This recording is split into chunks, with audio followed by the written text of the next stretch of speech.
Sirjan ta' 48 sena tressaq il-qorti wara li l-Pulizija tal-Iskwadra ta' kontra terrorizmu arrestatu aktar kmieni matul il-jum. Is-Sirjan kien infittex b'mandat Ewropew għall-arrest maħruġ mill-Ungerija.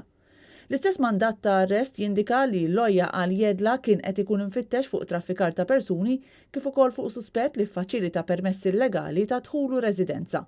U mifhum li dan ir-raġel kien diġà tressaq quddiem qorti fl-Awstrija għal ta' snin ilu b'akkużi simili u kien weħel sentenza ta' 3 snin priġunerija. L-akkużi li għandu kontrih, jiġifieri dawk ta' traffikar tal-persuni u li ffaċilita permessi ta' dħul, kif ukoll l-akkuża ta' residenza illegali jistgħu iwasslu għal sentenza li titla' sa 20 sena ħabs. Is-Sirjan kien ilu jgħix f'Malta għal madwar 6 xhur u kontesta l-mandat ta' estradizzjoni fil-waqt li l-Qorti Maltija, preseduta mill-Maġistrat tal-Assa Nadine Lija, ma laqgħetx it-talba għal ħelsien mill-arrest. Il-każ ikompli fil-ġimgħat li ġejjin.